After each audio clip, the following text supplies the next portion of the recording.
Dear ladies and gentlemen, as we see the last people coming in before we are closing the door, it's really my great pleasure to welcome you this afternoon to a highly interesting conversation on nuclear challenges in Ukraine, in Iran and in North Korea, here at UI, the Swedish Institute of International Affairs.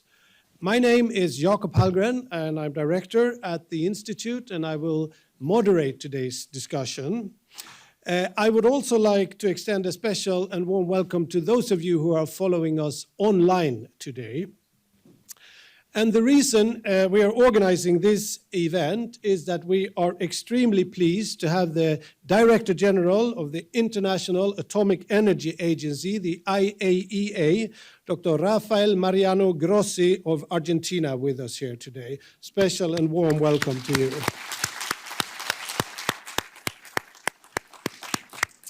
It is actually Dr. Grossi's first visit to Sweden as a DJ, I must add, to the IAEA. You have told me you've been here several times before. An agency which has had so many connections with Sweden over the years, including two of your predecessors, Hans Blix and Sigvard Eklund. We're also very happy to have Ms. Ann-Sofie Nilsson, who is Deputy Director General and Head of the Department for Disarmament and Non-proliferation at the Swedish MFA, as well as my two colleagues, Dr. Rouzbeh Parsi, Iran expert and head of the MENA program, and Mr. Jakob Hedenskog, who is a Ukraine expert at the Stockholm Center for Eastern European Studies, both at UI. So in today's discussion, we will focus on some of the most pressing nuclear challenges facing the world today. The world is, as we all know, facing great power conflict and tensions to a degree, I would say, not seen in at least decades. This has eroded trust and transparency and put a lot of pressure on many of the norms and agreements, not least which have been globally agreed, and not least those regulating the thousands of nuclear weapons and nuclear installations around the world. So the threat of use of nuclear weapons, as well as military risks to nuclear installations, are at the forefront of international concern. And in the middle of this is the IAEA, and in the middle of that middle is the Director General. As I am sure Dr. Grossi will explain in a moment, the IAEA has an incredibly important and challenging task to ensure nations' compliance with the Nuclear Non-Proliferation Treaty, the NPT, through the internationally agreed safeguard systems that it runs. And this is making sure nuclear weapons don't spread and that nuclear energy is used safely and peacefully. The IAEA also has a key role in verifying the agreement regarding Iran's nuclear program, the so-called Joint Comprehensive Program of Action, the JCPOA. And it is closely following the development of the nuclear weapons program in North Korea. And I would say that ever since Russia's full-scale invasion of Ukraine, the IAEA has been very active, as I think we all know from the news, and it has intensified its efforts to safeguard all nuclear activities in Ukraine. I think I heard, Dr. Grossi, that you have been there personally 8 times since the full-scale aggression started last year. So more specifically, today we will focus on questions like how the international community will deal with the nuclear risks associated with military operations in and around the occupied nuclear power plant Zaporizhzhia in Ukraine. We will talk about if and how Iran is complying with the JCPOA agreement that I mentioned on nuclear energy, and what the world can do in the face of the developing North Korean nuclear weapons program. No small questions. And the sequence of our program today will be as follows. I will, in a moment, invite Dr. Grossi to deliver a keynote address, and thereafter, Ms. Ann-Sofie Nilsson will make some remark on behalf of the Swedish government, and then I will ask colleagues Rouzbeh, Parsi and Jakob Hedenskog to make short reflections and maybe put some questions. Then it's going to be over to Dr. Grossi again, and we will initiate a bit of a discussion here on the scene. But at the end of this session, we will open it up to you in the audience. So please prepare whatever questions you have and prepare to present yourself briefly and to put the questions briefly. So let me now introduce properly Dr. Grossi. You assumed office as the 6th Director General of the IAEA in 2019. Before that, you have more than 35 years of experience in the fields of non-proliferation and disarmament and international relations writ large, I would say. And this includes prominent positions such as you were the president-designate for the 2020 NPT Review Conference, the very important conference held every year to assess progress. But you had to decline that because you became the DG of IAEA, which is, of course, a sign of trust, both of those, in your competence. You have also served as the president of the so-called Nuclear Suppliers Group, and you've been the Argentinian ambassador to Austria, to the IAEA, and the other Vienna-based international relations, as Annika is for Sweden, who's sitting here on the first row. So in addition to this, you've also worked at the OPCW, which is the Organization for the Prohibition of Chemical Weapons, and as Argentinian representative to NATO, and mind you, also as political director in Argentinian MFA. So, and on top of this, you have a PhD in international relations. So truly impressive. And we are now all keenly waiting and looking forward to listening to your remarks. So please, Dr. Grossi, take my place and the floor is yours. And please give him a big hand.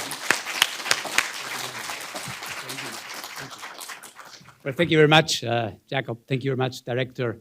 And it's such a pleasure to be here back in Stockholm. You said that this is my first time as Director General, but not my first time in Sweden or in Stockholm. My first visit to this fantastic place was in 1985.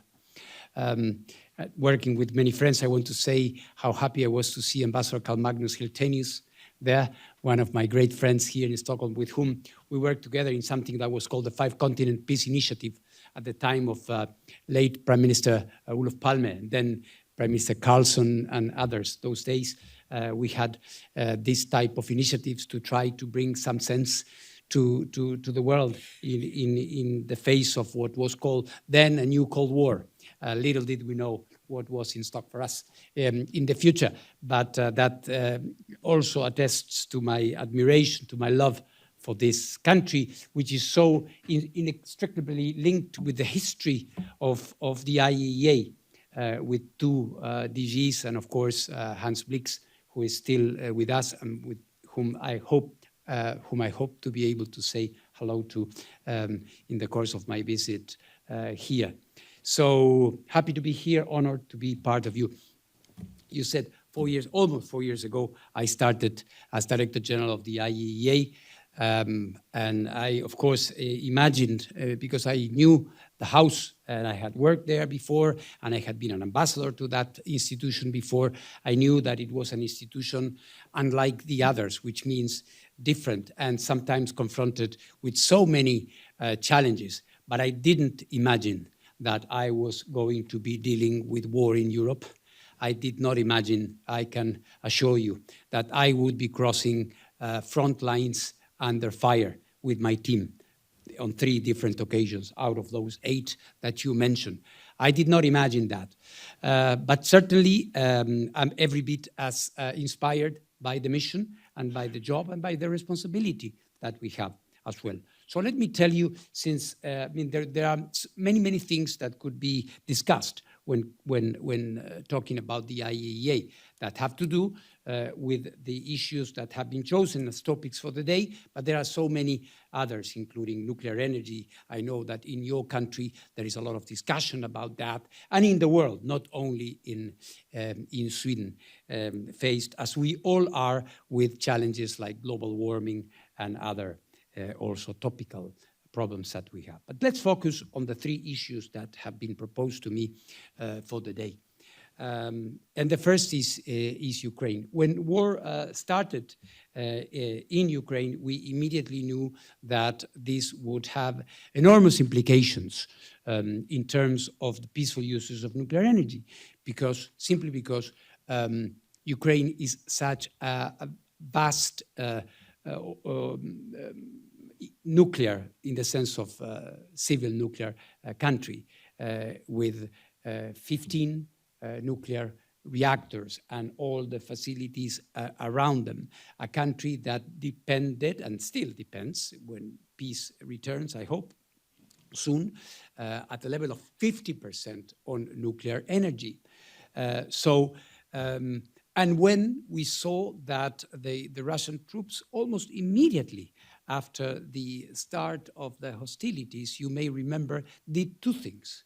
They occupied Chernobyl and they occupied Zaporizhia, which means that for whatever reason, they immediately saw the strategic, symbolic, or whatever interest that these assets had for them in the military actions that they were starting against Ukraine. The Chernobyl occupation did not last for too long. They were there for 1 month, and then they withdrew. And immediately the agency went there to assess the radiation situation, the potential damage that may have occurred, and to steer an international program, which Sweden is supporting, by the way, of reconstruction and technical cooperation being given to Ukraine there. But of course, the sore point, the strategically key point we all knew, and it still is, was going to be Zaporizhia. So that from that moment on, I started insisting that we should go, that the IAEA should be there, which was not easy. As you know, there is no other institution, international organization in occupied territories. We are the only ones.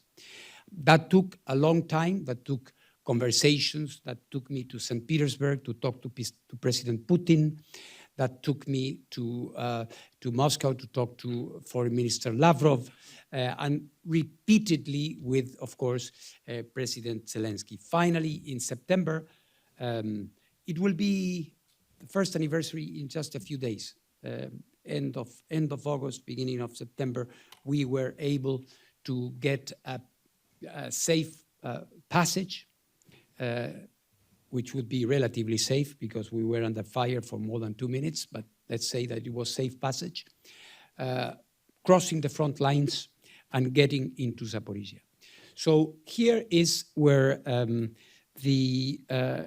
I would believe in a place like this, which is studying international relations, tendencies, and practice in international politics, perhaps we can start drawing an interesting conclusion, because I felt that it would be essential not only for me to go and have a photo opportunity and leave, but to stay, to go there and stay there. And stay there to do what? Stay there, first of all, to be able to tell you, like we've done with more than 180 updates of what is the real situation, what is happening at the plant every day, and also as a deterrent presence to avoid a nuclear accident or an accident with radiological consequences.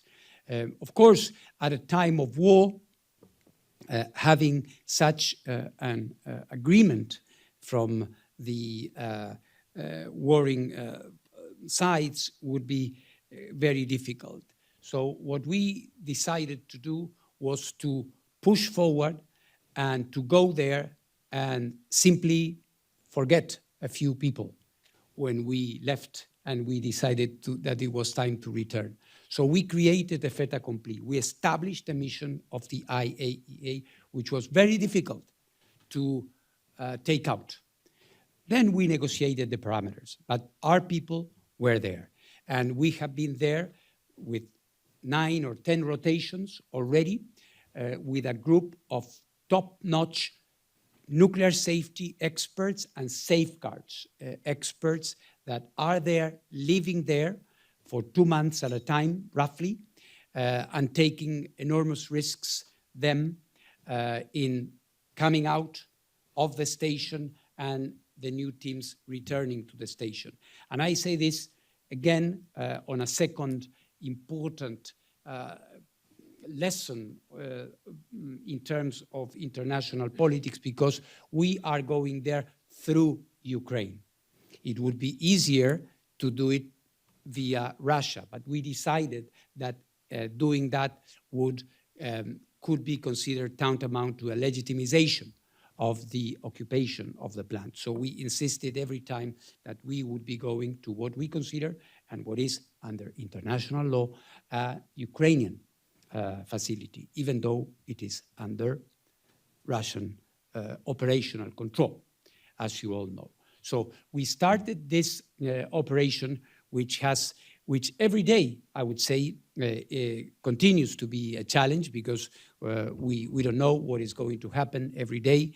There have been 8 total blackouts with the enormous risks in terms of a nuclear accident that entails, which means that there is no cooling function for the reactors, which were then cooled with diesel emergency generators 8 times. The biggest nuclear power plant in Europe, with 6 nuclear reactors and tens of thousands of nuclear material there. So that did happen. Not forgetting the times repeatedly where the plant was attacked directly, shelled, bombed. Amazing as it may sound, it happened at least 3 times. So, and most recently, the risk of a nuclear accident provoked by the destruction, as you may remember, of the Novakarkovka dam, which made the levels of water on the Dnieper River to go down below the pumping capacity of the plant, thereby putting the amounts of water which are needed to cool the reactors at dangerously low levels. So we went there. That was my last visit a couple of months ago. We went there to talk to the management at the plant and see what remedial actions were being taken to stabilize the situation. So the situation there is, as you can imagine, extremely tense. We deal with a Russian management, but with a plant which is, of course, basically manned by the Ukrainian operators that used to live there in what was and still is their country, but is occupied country now, and it's claimed by Russia as being part of the Russian Federation, as you all know. So this creates a completely unprecedented situation in modern history of such a strategic facility being managed by an occupying power with the local workers who continue to work there, and with the presence of an international organization trying to avoid the worst. We are not only present there in Zaporizhia. You should know that we are deployed in the entire country. At the request of the president, I have set up teams at every nuclear power plant in the country and in Chernobyl. So the situation as we speak continues to be tremendously precarious. I went to the Security Council of the United Nations and I enunciated 5 central pillars that should be respected to protect the nuclear power plant, which is basically, I can boil them down to 2. Don't attack a nuclear power plant or a nuclear power plant or from a nuclear power plant. This is the essence of what I had to say there, because no one would benefit from that. And the consequences, of course, could be extremely serious for the region and perhaps for the rest of the world, starting with Europe. Sweden has a memory of what happened with Chernobyl when that happened. At the moment, as you know, there is a counteroffensive ongoing, which in the past few days has concentrated in the Zaporizhia Oblast, in the region, not the plant in itself. But of course, this increases the possibility of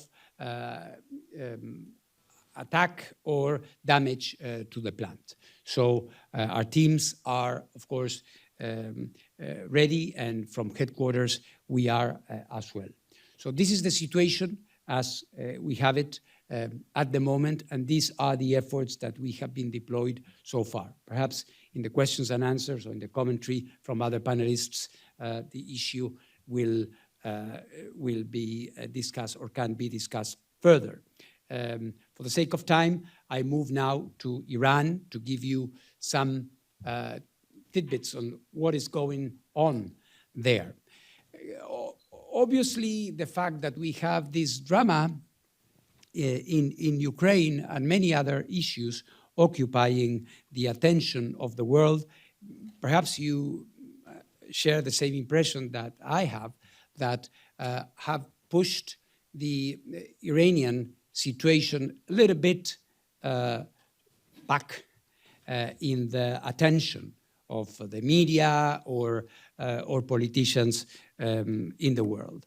This is a regrettable situation because we have not been able to come to a point where we can say that everything is okay in Iran. You remember there was a much celebrated agreement back in 2015, the JCPOA, and director referred to it in his introduction, which was from which the United States withdrew under the previous administration back in 2018. So the agreement was also gradually abandoned by Iran, and at the moment, although this agreement has not been declared as obsolete or dead or however you may wish to call it, it is an empty shell. Nobody is observing any commitment, provision, or obligation in this agreement. However, Iran is enriching uranium at 60%. Back in January, we sampled from a cascade and we saw enrichment at 84%. Weapon level is 90%. Iran has accumulated enough nuclear material for several nuclear weapons. I must say, Iran does not have nuclear weapons.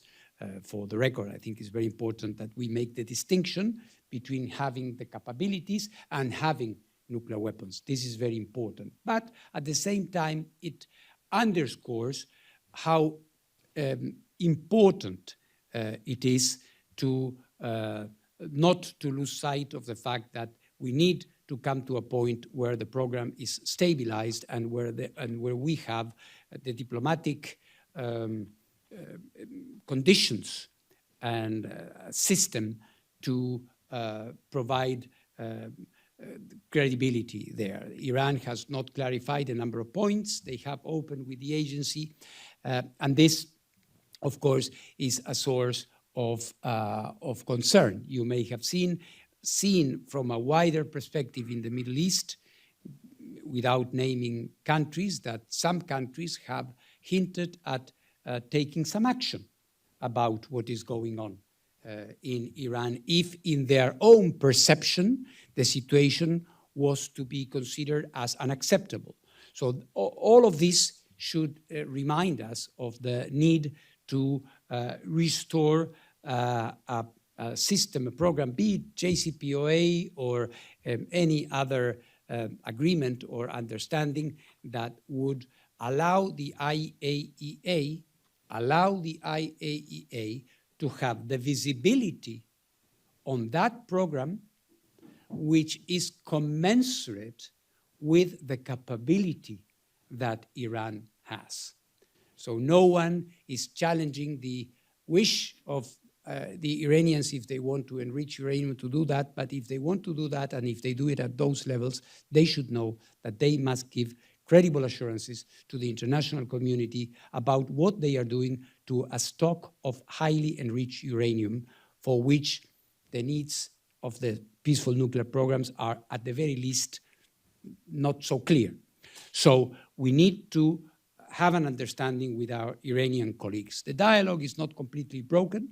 I was in Tehran back in March when I met with President Raisi, Foreign Minister Amir Abdollahian, and the President of the Iranian Nuclear Agency.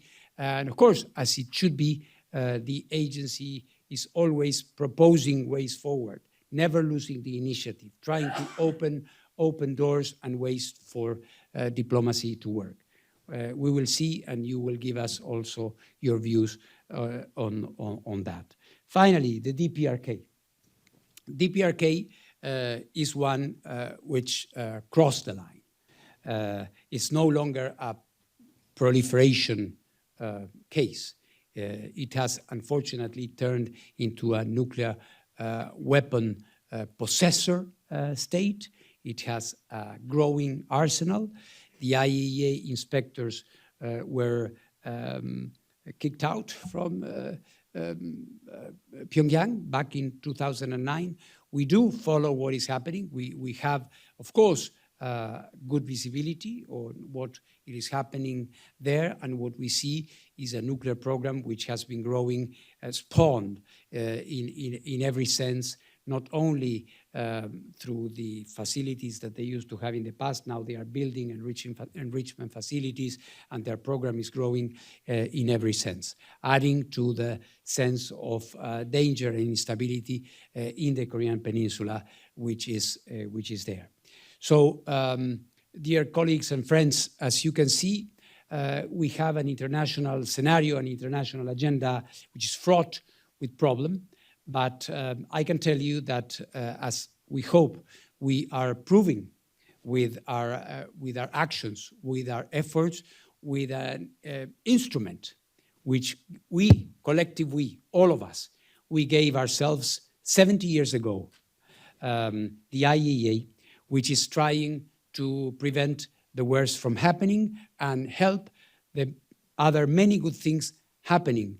They are not in the program today, but they have to do with clean energy to decarbonize our matrices. It has to do with radiotherapy and nuclear medicine for developing countries, and so many other things, which I hope I will have the possibility to discuss on some other occasion. But for today, it's been a pleasure to give you these ideas, and perhaps if there are questions and ideas from your side, amplify a little bit later on. Thank you very much.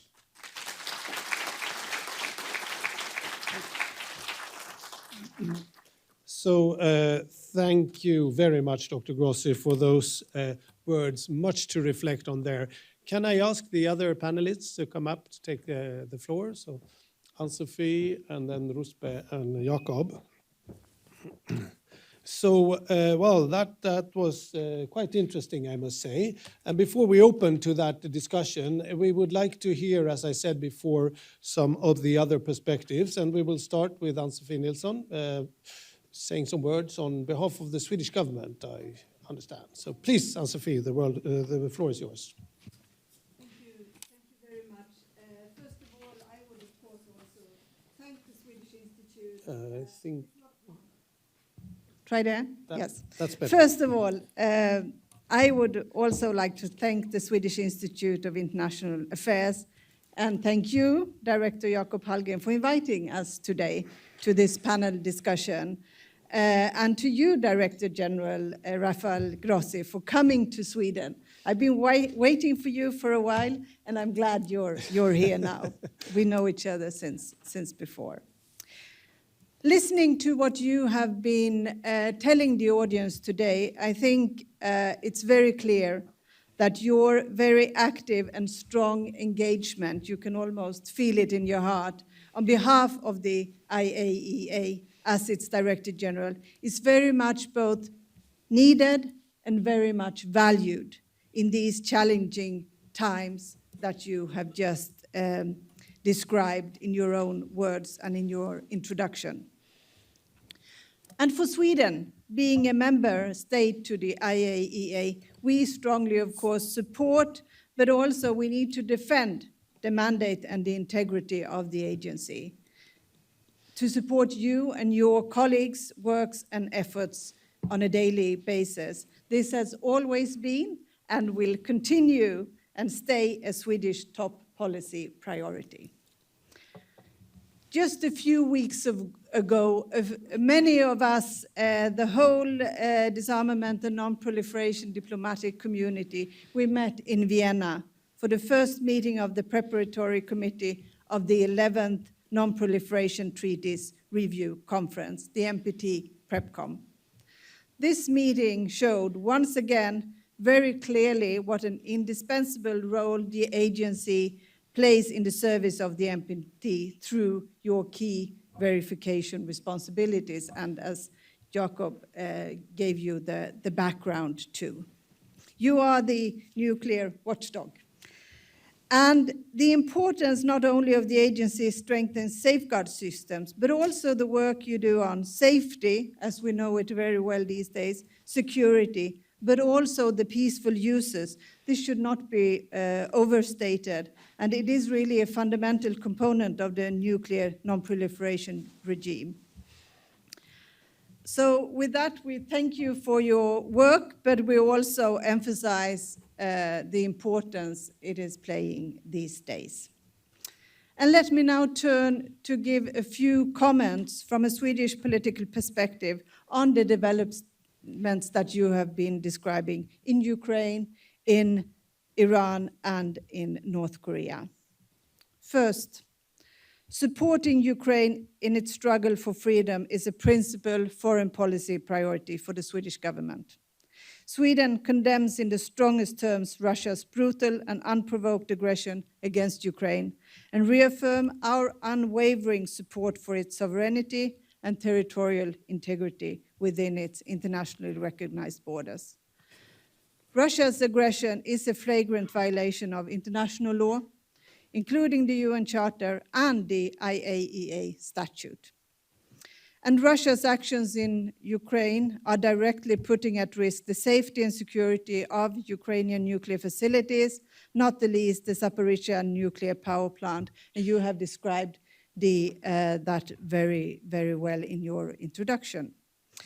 Director Grossi, you have also personally been very engaged in finding ways forward. This is, of course, an unprecedented situation. And we strongly support your tireless efforts there to promote nuclear safety and security through the 7 indispensable pillars and the 5 basic principles, which I would also want to stress should be implemented in a way that underpins the sovereignty and territorial integrity of Ukraine. Sweden has, since decades, a bilateral cooperation with Ukraine in this area, and we have expanded it also significantly since the Russian aggression started. But we are also proud to contribute to your agency and to your experts that you left behind during your first visit, and that provide support to the experts at the power plants. And it is, of course, of utmost importance that the agency has this permanent presence at the plants to monitor the situation, to support the Ukrainian colleagues. And I think both the Ukrainian staff and the agency's experts that keep Ukraine's nuclear facilities functional, safe, and secure, they really deserve our highest respect and appreciation. A few words also on Iran. You gave the long history, and from our perspective, there is no sustainable alternative to a negotiated settlement on of the Iranian nuclear program, even though we know that the JCPOA negotiations currently seem to be stalled. But one way or another, diplomatic and political efforts must continue. But we are, of course, very worried about the way that Iran continues to increase its stockpiles of enriched and highly enriched uranium, and also of the production of advanced centrifuges continuing to be at an alarming rate. And in view of this, it is more urgent than ever that Iran provides the agency with all the information that it requires, including with regards to outstanding safeguards issues stemming from its safeguards obligations, and that it shows maximum transparency, as you spoke about, regarding its nuclear program. And we will also continue to urge Iran to reverse its decision from February 2022 to limit the agency's verification to a minimum as it stands now. Lastly, a few words on Sweden's engagement for peace and security on the Korean Peninsula. It continues to be strong. And the government, for those of you that don't know, the government recently decided to appoint Ambassador Peter Semneby as our special envoy for the Korean Peninsula. So that's yet another contribution to support developments.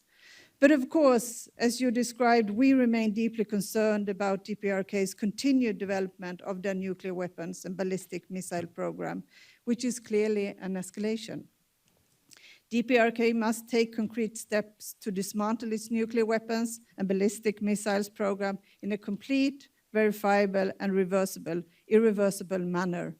And signing and ratifying the CTB as a first step in returning to compliance with the NPT and its safeguards agreement. I know this is something that you have heard before, but we need to continue to raise this and to put this clear. And it's also important that the agency is able to continue its oversight, including with regards to possible further production of fissile material for nuclear weapons use. This is some comments showing how serious the situation is in these areas, and I wanted to give a few words from a Swedish political perspective on this. But again, thank you. Thank you so much, Ann-Sofie, for those words. That's really useful to hear the government views and with some clear messages there. Now we are, after all, at an independent think tank and research institute, so we wanted to invite colleagues who are working with Iran and Ukraine writ large to make a couple of comments from what you've heard and maybe put one or two questions. I'd like to start with you, Rouzbeh, and then the floor goes to Jakob. So please, Rouzbeh. Thank you very much for this opportunity to ask you questions rather than perhaps make comments. As you well know, to some degree, the issue of Iran is both political and technical. And sometimes it seems, at least for me from the outside, that people hide behind the technical issues when the politics get too difficult. So I'm going to ask you two questions, one fairly easy one, I think, and one that perhaps is more interpretive. Exactly how much surveillance or control can the IAEA now exert when it comes to the uranium program? You mentioned that you had been able to trace 84%. How much do you cover now compared to when both Iran and the US were actually adhering to the agreement?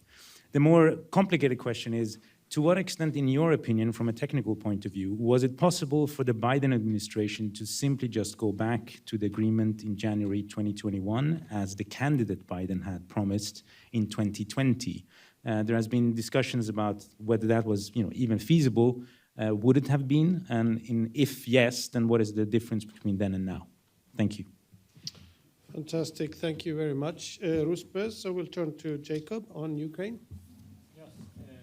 Thank you, Director General, for your keynote speech, and allow me to have some reflections before ending up at questions. And the first reflection is that Russia's invasion of Ukraine and its subsequent occupation of Europe's largest nuclear power plant have caused an unprecedented situation, which you also mentioned. According to international law, the additional protocol of the Geneva Conventions of 12 August 1949, objects such as nuclear facilities are not intended for military operations and should not be targeted. Nevertheless, Russia still got unpunished for the occupation of Zaporizhzhia nuclear power plant, and no international sanctions have been imposed on Russian nuclear industry. This alarming development sets a dangerous precedent, potentially encouraging other countries to exploit similar civilian objects for military purposes. Secondly, Russia's use instrumentalizes various social phenomena in an antagonistic way, such as food supply, media, corruption, migration, or energy supply, as in the case of Zaporizhzhia nuclear power plant. Sometimes we talk about weaponization of migration or energy supplies or whatsoever. The plant's strategic significance and size make it an attractive target for Russian military threats, nuclear blackmail, and disinformation, leading to concerns over safety and potential weaponization. By effectively utilizing the Zaporizhzhia nuclear power plant as a strategically positioned nuclear weapon, Russia is not only seeking to intimidate and threaten the Ukrainian population, but also millions of people in the surrounding regions. Third, Russia uses nuclear threat more widely. Irresponsible rhetoric of the use of nuclear weapons, which is not new, but on the level of nuclear threat rhetoric has been raised dramatically since the full-scale invasion of Ukraine of 2022. Former President and Prime Minister Dmitry Medvedev, who is now serves as Deputy Secretary of the National Defense Council of Russia, regularly threatens Western countries with a potential attack of Western cities with nuclear weapons or the use of tactical nuclear weapons on the battlefield in Ukraine. Fourth, although the risk of a major incident is low for now at the Zaporizhzhia nuclear power plant, irrational events and actions cannot be ruled out. Irrationality is the main risk as I see it. The Kakhovka Dam explosion was unpunished.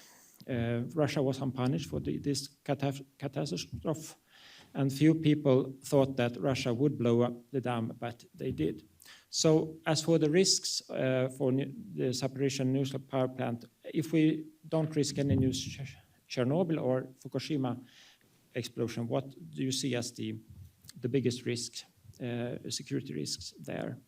And also there was Ukrainian accusations that Russia has had mined the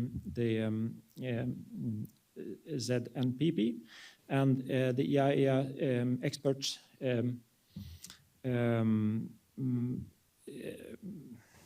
said that there were no mines there, but there was also, you did not get the access to the whole plant. So I wonder what was the purpose of sending this message that there were actually no mines there? Thank you. You have a big workload here. Why don't you take the floor to comment on some of these questions, including maybe from what Ann-Sofie said from the Swedish government. So please. To Ann-Sofie, I would only say thank you, because without the support that Sweden has been giving to us, some of the things I said would simply not be possible. You have to understand that to do all these things that we have been doing, to send inspectors to buy armored cars, the IAEA was never supposed to have armored vehicles, wasn't it?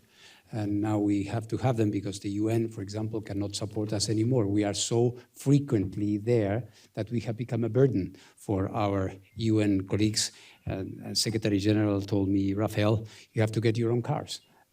So you may, think this is a bit minutia, but it's very important, and we have to equip them, and we have to send people on an activity that was never planned. Imagine that you have your work plan for the year in whichever activity you have, in your research, in your work, in whatever, and then all of a sudden a piano falls into your head, and you have to do what you were doing, and you have to do this on top of that, and be at a satisfactory level. So the support we got from Sweden has been incredible. And just now I'm coming from a meeting with a foreign minister where he assured me that this will continue. And of course, I want to recognize that publicly because it has to be said. Then on the questions that, very good questions. First, Doctor, on Iran. You put two very pertinent issues. How much are we really seeing? We have to say that the agency had, at the time of JCPOA, let's say, it always has a verification capacity that is permanently there, at least for as long as Iran continues to be a party to the Treaty on the Non-Proliferation of Nuclear Weapons and has a comprehensive safeguards agreement with us. So that is a legal obligation that they have, irrespective of any other political agreement of any sort. And this gives us a lot of visibility. That allows us to be present at every facility, every declared facility, of course, and it allows us to have a very frequent presence. I don't want to get too technical because there are lots of agreements and sub-agreements that describe to the very smallest of details how many times, how frequently you can go to certain different types of facilities. So we have visibility. But of course, with JCPOA, came a set of additional verification capabilities, observation capabilities, which had to do with the many other things that the JCPOA was looking at. For example, the production of centrifuges, which is essential because when you are judging what is the capacity of a country, yes, one measure would be the amount of nuclear material that they have enriched. That amount is measurable, can be kept, can be shipped out, as it was the case when the JCPOA came into force. But apart from that, what is important is whether you still have the machinery behind to continue doing that. So I don't want to relativize the importance of having the material balance or the inventory of the, but quite clearly knowing exactly what kind of capabilities the country has, we lost. We had cameras, we had more than 27 cameras that were disconnected by Iran. We had online systems that allowed us to measure the cascades almost in real time. We lost all of that. Part of my effort in March, which was partially successful, was to come to an agreement with Iran that they would allow us, or they would voluntarily agree to have some monitoring and verification capacities. This was jargon, this was diplomatic jargon to try to reinstall some of this equipment that I had lost. And I must say that we have started that, but this is going very, very slow, very, very slow. So that is one thing. On the other question on the capacity to return to the JCPOA and to simply go back to it, let me say that even at the beginning, let's situate ourselves at the beginning of 2021 with a new administration in Washington, with all the momentum and the enthusiasm of a new administration. Even then, the American government was talking about a longer and stronger JCPOA. So already from the very beginning, they were qualifying it, knowing that JCPOA assigned in 2015, after the withdrawal in 2018, and after almost 3 years that had passed, with Iran enriching more material at higher levels, etc., would perhaps not do the trick anymore. Of course, politically, you could not say we scrap the JCPOA because it was still there. But there was this notion, this sort of realization that adjustments of some sort would need to be operated. Now it goes without saying. Let me give you an example that is even, it's always easier than say things in the abstract. The JCPOA had limitations on one very simple type of centrifuge to enrich the material. Now Iran has all sorts of capabilities and new machines. It's like you had a Fiat 500 and then you have a Ferrari, all right? So yeah, you need to cover the distance, with a Ferrari you go much faster. You don't need to have as many as you would need of a lesser cubic centimeter engine car. So it is a very obvious reality that some, call it like as you wish, because sometimes in diplomacy you cannot say you are scrapping JCPOA. You might need to adjust it, refine it, fine-tune it, put a protocol, put an attachment or whatever, because in the original way it would not be fit for purpose, perhaps. So these are the observations. On Ukraine, Doctor, you referred to the biggest risk. There are many risks. First of all, the possibility of an attack is always there. When I talk to my inspectors there, over the phone, I can hear the thunder of the artillery. So to believe that the possibility of an attack, who says that? I mean, it can happen anytime.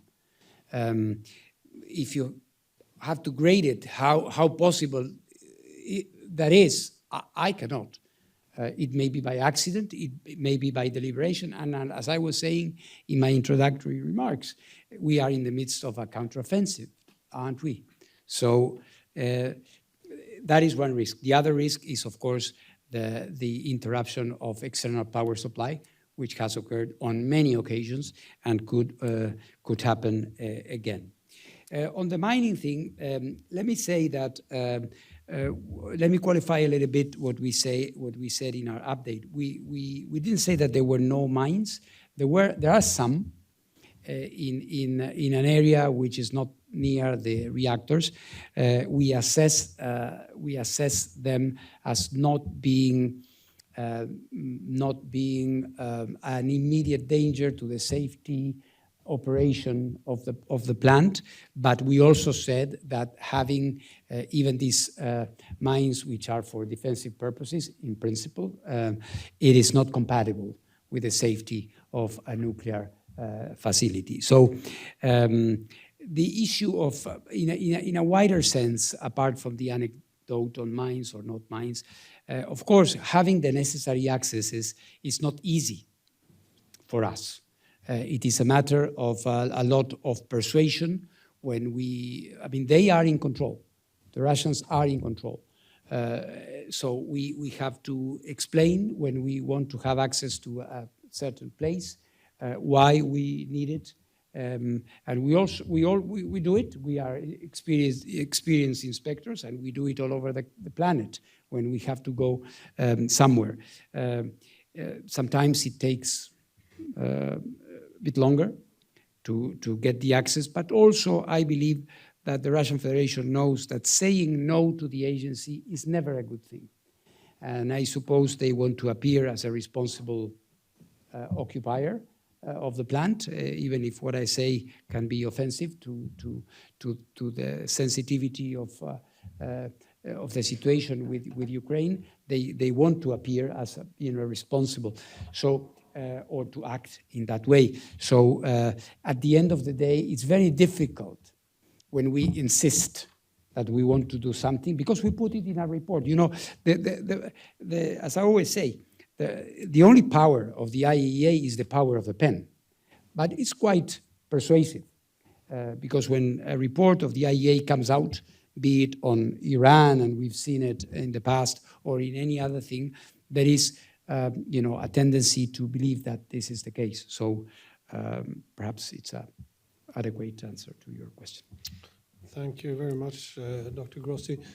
Ann-Sofie, is there anything that you would like to comment on or so far? Otherwise, we have other questions here in store, but maybe... Maybe I can just say a few words in the end, and let's do the questions. Jakob, something? Okay, so we will soon open up for questions from the audience, but I have a couple of, one follow-up question to what Rouzbeh just asked is the obvious question. I'm sure it might come from the audience otherwise, but what, in your assessment, how close is actually Iran to the nuclear weapon? There's been a lot of talk about weeks and months for quite some time right now. So what do you think? Your metrics for that. First of all, I think it's very important to be careful in describing these situations, from my position at the very least. So the nuclear material is there, and I think this is a serious issue. You remember that some time ago, some important heads of government were saying if this line is passed or overstepped, this would be a major thing. Well, it has been passed, and there is enough material if Iran so wished to use it in a nuclear warhead. But that doesn't mean they have it. That doesn't mean they have it. They continue to say that their nuclear program is entirely for peaceful purposes.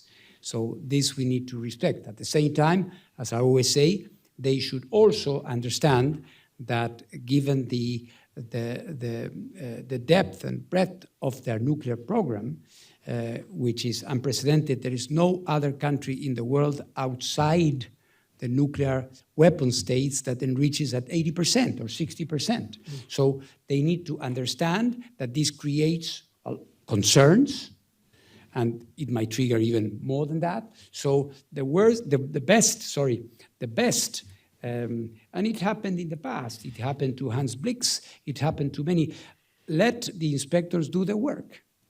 Let the inspectors inspect and tell the world this is the amounts, this is what they have. If there is nothing to hide, then show it.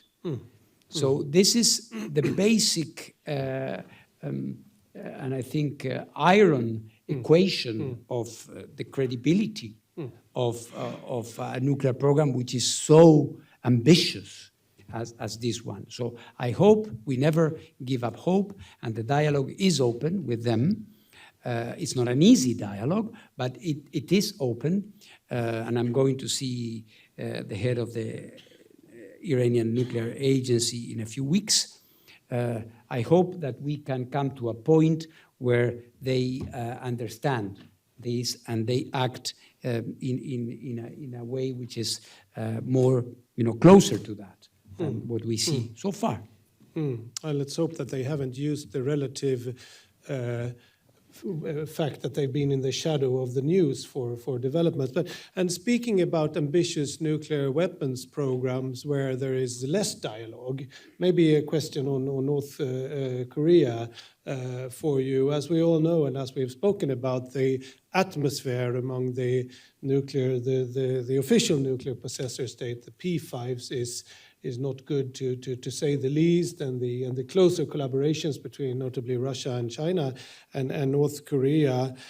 And you mentioned that the IAEA was effectively thrown out back in 2009. Yes. So are you in any way optimistic about that there will ever be a return of you and your inspectors to North Korea? And what could in that case be the scenario for such a return? I know it may sound and look quite bleak right now, but you seem to have a bit of a magical wand when it comes to coming into difficult places. So what do you think? Well, they say that it's the darkest before dawn. I would say that what you're saying is very pertinent. We have lost the previous, if not consensus, the common denominator. Let's put it like this. There used to be a common denominator among the P5 and the 5 permanent members of the Security Council, extended maybe to Japan and South Korea. You remember the famous 6-party talks where there was a table around which these governments would sit down and try to imagine ways forward, not to talk about the framework agreement in the mid-1990s, which was a full-fledged program with incentives and even a small secretariat, Quito, you may remember, that was organized and set up specifically to address these issues. All of that is gone. All of that is gone. The only activity that we've had were the 2 summits organized by President Donald Trump in Singapore and Vietnam, if I remember correctly, where there was some discussion. So we believe that in different ways and ways that need to be imagined and designed, maybe the IAEA can play some role. We believe that it is important that we imagine what could be the bridges, the diplomatic bridges that can be thrown at Pyongyang so that we can reestablish some form of dialogue with them. As I was mentioning, the situation there is completely out of control. We don't have any, of course, we have visibility through intelligence and national technical means of observation, remote observation. We don't have people on the ground, but we know that the program is far more developed and sophisticated than it used to be in 2009 when the last inspector was working there. Thank you very much, Dr. Grossi. And I will take the privilege of being the moderator of asking one more question, maybe a difficult one, building on what Jakob just said. And then please prepare yourselves for questions and answers. We will have ample of time.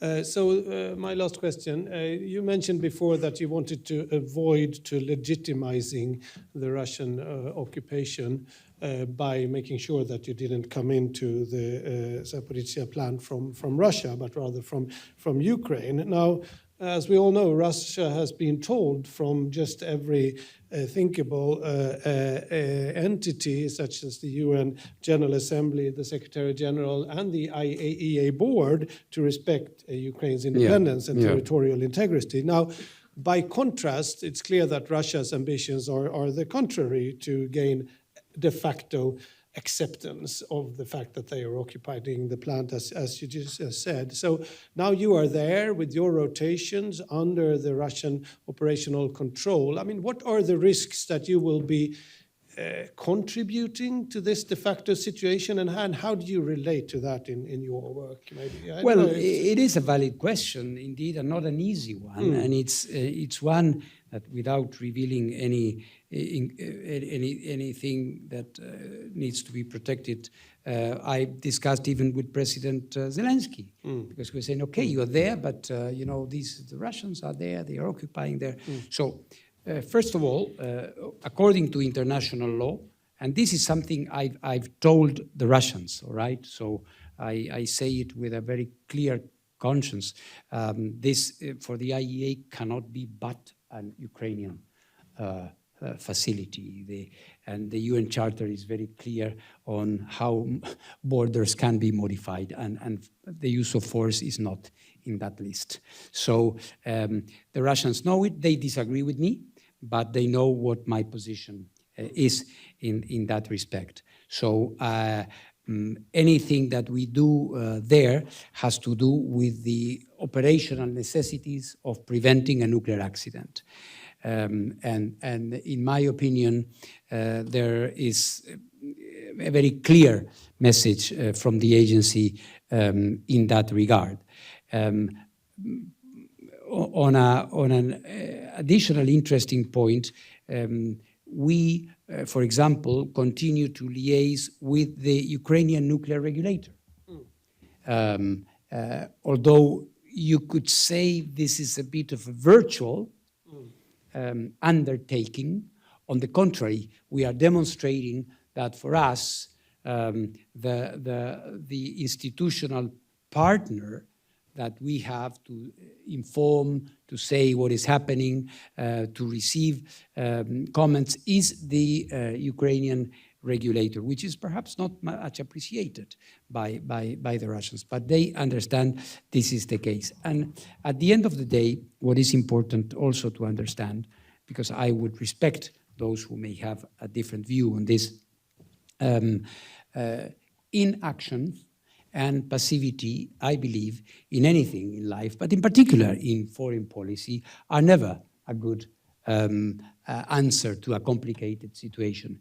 Imagine if in the face of this occupation of the plant, I had chosen to stay in my comfortable office overlooking the Danube and sending tweets and, you know, saying what is good and what is bad.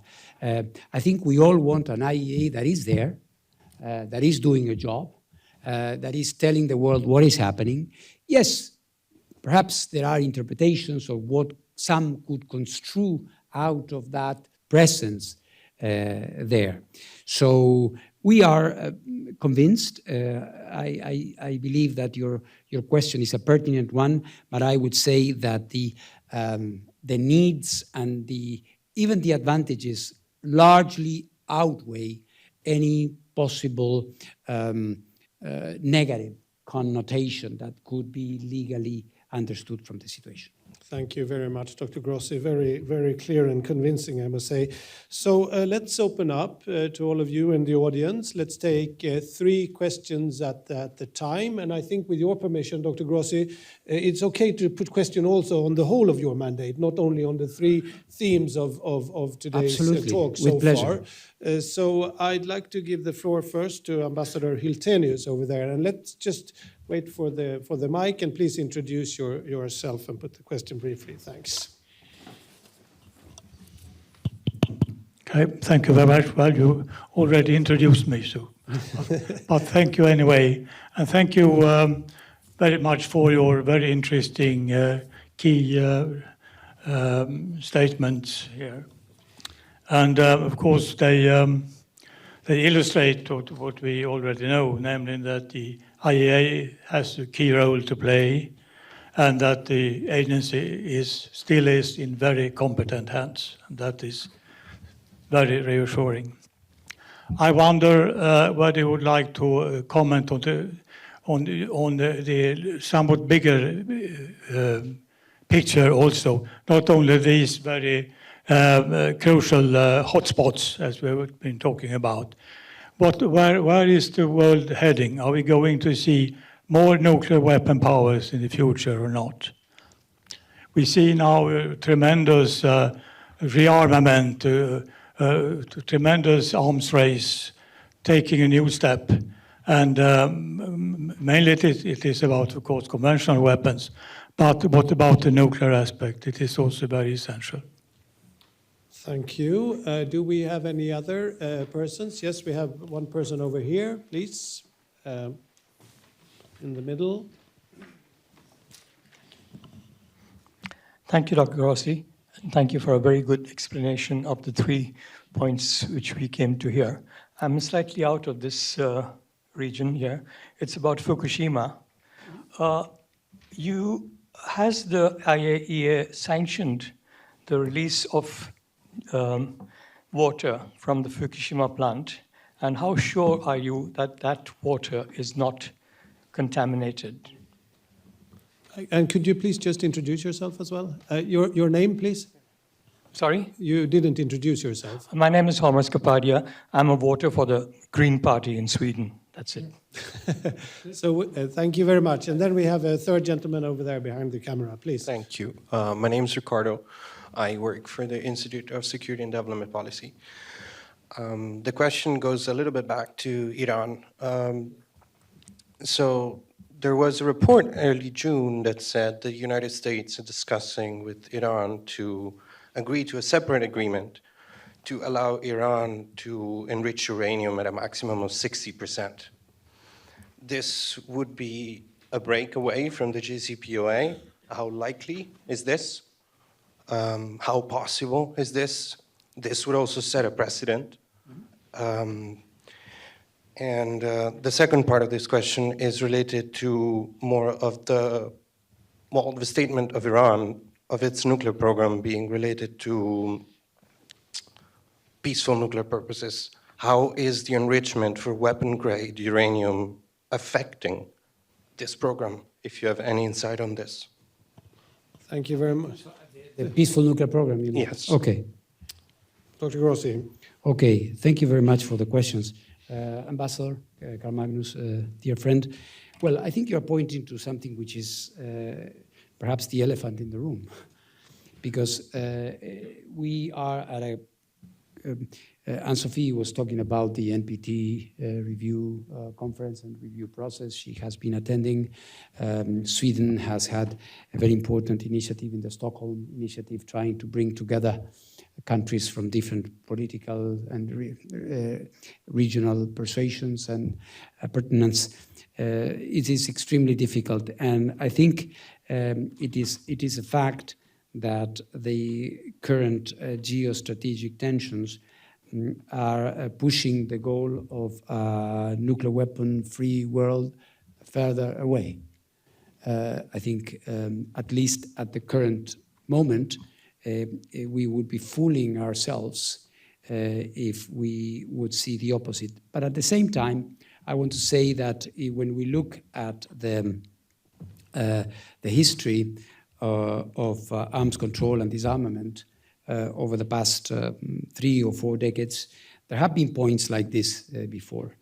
And I think it is crucial, it is very important that from civil society, governments, international organizations, the NPT process, we continue to remind that we do have an international consensus that we should move to nuclear disarmament. We know that it is extremely difficult, and we know that at the current situation where we have war in Europe and the talk about nuclear weapons is being dangerously banalized by talk about tactical nuclear weapons and things like this. It seems so dismal, but I remain fundamentally optimistic that the trend to arms control, reduction of nuclear arsenals will be achieved, must be achieved. But we have to be realistic. I think this is an institute of academic excellence, and I'm a practitioner, and Ann-Sofie is as well. And we have to deal with realities, and the realities are there, although we need to multiply our efforts. In this context, let me say, being a bit self-referential, work on non-proliferation becomes even more important, because the more you have countries asserting their nuclear arsenals, the more you will see, and we are seeing that. We are seeing important countries, including in the Middle East, that are saying increasingly,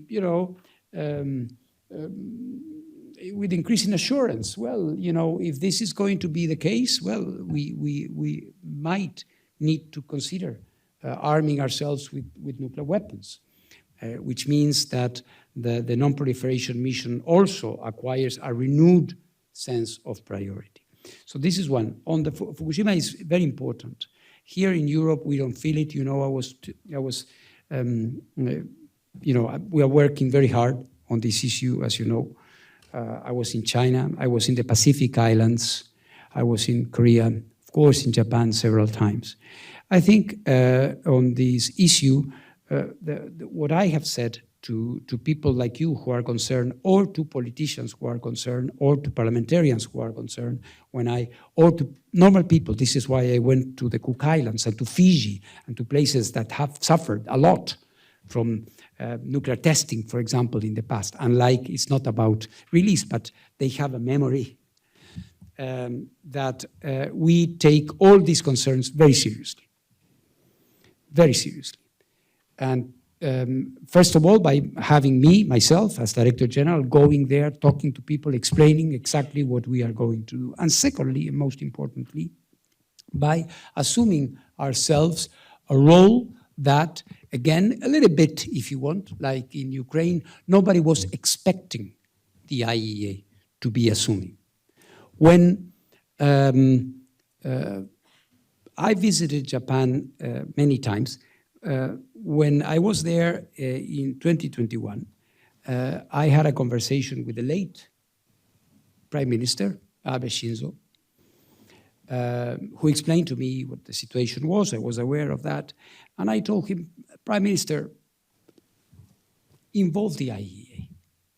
Let us do it with you. And this is very important because imagine that an international organization came here to Sweden and assumed roles that are roles of the SMM, the roles of your regulator. Many people would not like it, would say, what are you doing here? I have my own nuclear regulator. Who is this IAEA inspector from Argentina telling me, Sweden, that I am doing this good or bad? I say this because it was very important that he understood that because of the accident, because of the reputational issues that TEPCO as a company was having after such a tremendous catastrophe that happened, by the way, because they were not following the IAEA safety standards. As simple as that. So let us be involved. And that started a process, a very long process, that led us, first of all, to assess the plans they had. I assessed it, took us 2 years, and we said, if you do this in this way, then you are within the international safety standards. Lots of criticism, as one can imagine, in China, in some of the Pacific states, not all of them, in some of the Pacific, in the Republic of Korea, many places. So I went there and I explained. But then we added this element of saying, okay, we assess, but let us go one step further. And so I said, I have assessed that your plan would be okay. But you know what? How about letting me stay? How about let me now sample and monitor myself? You do it, it's your house, it's Japan, and it's TEPCO. So you do your thing. Would you allow me to do my international, independent monitoring? So there is no doubt. The agency normally would be corroborating, which is in itself very important, because corroborate is to say, you give me this, you tell me it's water, LOCA, so I go to my laboratory, then I check and I say, okay, this may take 2-3 months. But we all understand the tension and the emotion around this thing. So the other day, Japan started, they issued their reading, almost untraceable tritium there. I did my own independent verification. With my team, I came to the same conclusion. Because in the end, what matters is not a bureaucratic fight against an international bureaucrat and a government, is whether we are doing harm to the environment or not. Are we doing anything wrong? You are a green voter. This is what you care for. When you look at these tanks full of water and people say it's radioactive water, and they are going to be pouring this water into the pristine Pacific Ocean, you say this is a crime against humanity. And you are right in being concerned. So first, let's see to it that this water is treated, that all these radionuclides are cleansed, and then let's prove it, test it. And in politics, 2 + 2 are not 4. But in chemistry, luckily, yes. And the last question on Iran.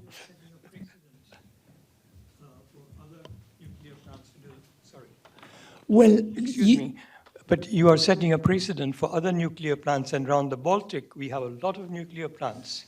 which could do the same. But this is our concern. But again, the situation there is that releases, let's forget for a moment, because nuclear is very, especially for the green parties in many countries, is like anathema.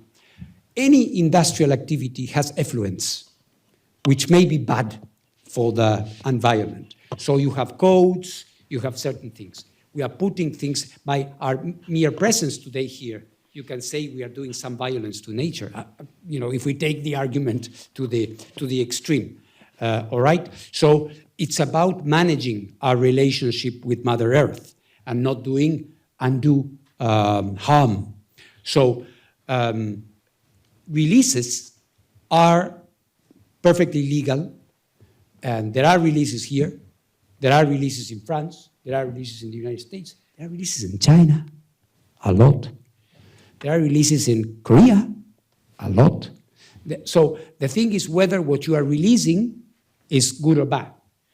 So in terms of setting a precedent, of course, the IAEA would be ready to do if a country asks us to do it. I don't see that precedent coming because you don't have the circumstances. In the case of Japan, you had a tremendous catastrophe, an accident. And instead of having a control released of an operating plant that operates like a Swiss or a Swedish clock, you have all this mass of water. So I think the societal concern is to be taken seriously, first of all, because people always are entitled to answers. And good answers. And secondly, a methodology to have it. The precedent, I don't see too much, but one thing is clear. One thing is clear, as we saw now. We are seeing in Ukraine, we are seeing in Fukushima that this instrument we gave ourselves, the IAEA, could play a very important role, reassuring, helping, assisting, if there is a will to use it to its full capacity. Let's maybe move to the last question on Iran, and then maybe there's time for one more question. Yeah, time flies. Huh? On Iran, yes, I know. On your question, there has not been talk of a separate agreement. What they are trying to do is to agree on some actions in a process that they call de-escalation. So I'm quoting here, it's not my process, so I have to be very prudent in how I characterize this. So what is being said is that some call it less for less also, or more for more, if it's more cooperation. And you may have seen that there has been action on some prisoners that were released to house arrest, some Iranian American citizens, and some release of some funds.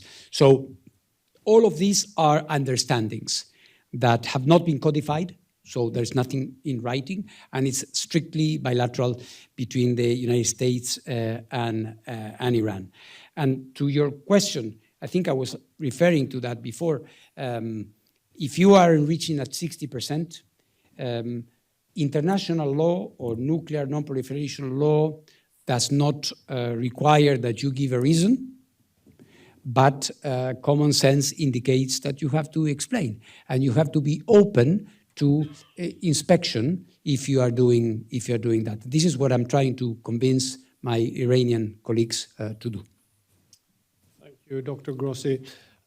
Time flies. Did we have any other requests for the floor? I see a Japanese ambassador, I think what it has to do with, but are there any other requests for the floor right now? So in that case, Ambassador Nokke, please put it briefly. Yeah? No, this is not really a question. Well, all the three themes you took up are very important. We work very seriously as our own problems also. But as Fukushima was mentioned, I would like to take this opportunity to reiterate that we highly value the contribution and collaboration with IAEA. And the discharge of the treated water began very recently, and I would like to say it clearly that we will make it sure that discharge would be done respecting all the safety regulations. And we will, this is going to be a long process, and what is vitally important is that we will stay completely transparent, and we would like to work continuously with IAEA, and the discussion has to be done on a scientific basis. There is a natural concern. We are open to responding to all these questions. Unfortunately, many things are happening. We're receiving lots of calls, difficult calls. 2 days ago, when there was a discussion at the Security Council on the launch of North Korean so-called rocket launch, there were 2 countries who took up this question of the discharge of water, which I wonder what's the relevance. So this question might be raised in various contexts, but the trustworthiness of IAEA continues to be valuable, and we would like to work closely in a transparent manner. Thank you. Ambassador Noke, thank you very much for that contribution. Actually, time is up, so we have to wrap up. Was there anyone in the panel who wanted to, Ann-Sofie? No, 30 seconds? 30 seconds. I just wanted to make a comment. Looking at the audience, I see also a lot of young people in the audience, and I think it's important to also remember that, you know, the agency has been there since the late 50s. You have done a lot of good. The Non-proliferation Treaty has been there since the late 60s. We need to continue working multilaterally. We need to bring up, most of the countries are, have signed up to the treaty, are members of the agency, but we need to point out when things are going in the wrong directions, as we have talked about today. And we need to have political attention for, moving back, returning to a better path. So even it's a difficult geopolitical situation, there are no quick fixes in this business, but there is still a political and organizational framework that we need to continue, defend, and protect. That's my last words, and thank you for being one of them. Thank you very much. Thank you. Ambassador Grossi, Ms. Ann-Sofie, Jakob and Rouzbeh, thank you so very much. And let me just join me in a big round of applause.